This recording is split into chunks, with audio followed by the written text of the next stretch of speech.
Muhammad Fraser-Rahim is the Executive Director of North America for Quantum International, a counterterrorism organization. Sir, welcome to our show. Thank you very much. Let's begin by talking about this new ban on wearing burqas. Do you think this is a proportional response by the President of Sri Lanka, or do you think this may actually backfire? You know, I think that Sri Lankan government, and particularly Prime Minister, is going to take some time, and I think that the dust will settle. I think this is a direct reaction trying to create stability, trying to get an arm around what actually took place in light of an extremist movement carrying out an attack on their soil. I think sober minds will prevail. I think that in time, negotiation with a multi-diverse religious society, things will get better.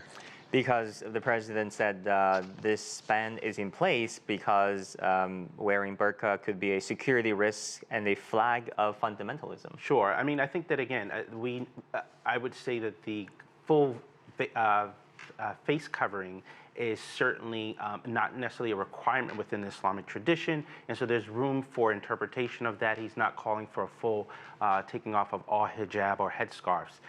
So I think that, you know, hopefully there's been some good advisement on this. I think only time this will probably be negotiated out and fleshed out. We would at least hope that this will be the dynamic.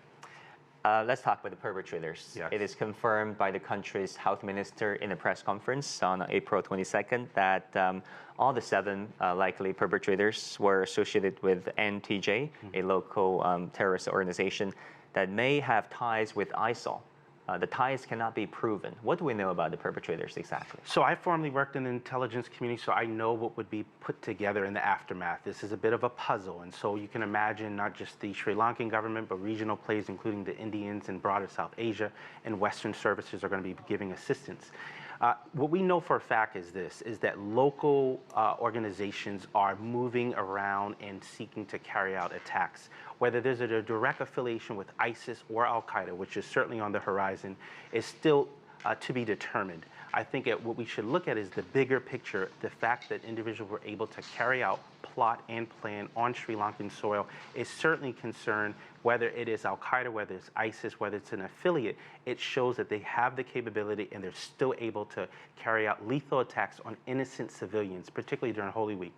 I would add also, we have Ramadan coming up just in about over a week's time. We know extremist groups, ISIS included, have used this as an occasion to engage in terrorist attacks. So certainly the government as a whole is certainly probably trying to prevent this. This might be part of that measure, including the burqa ban, but we certainly see that inside the country, in Sri Lanka in particular, they are trying to do as much as possible to prevent another attack and making sure that they are working with communities that are potentially vulnerable and susceptible to extremism.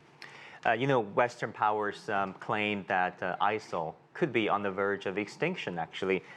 Do you think this attack on Sri Lanka represent a new trend, or is it just a unique case? It's a territorial loss, we know, with Syria and Iraq, but the brand is still very vibrant. We know in Africa in particular, we see emerging ISIS-affiliated groups, ISIS-affiliated networks. South Asia is no exception.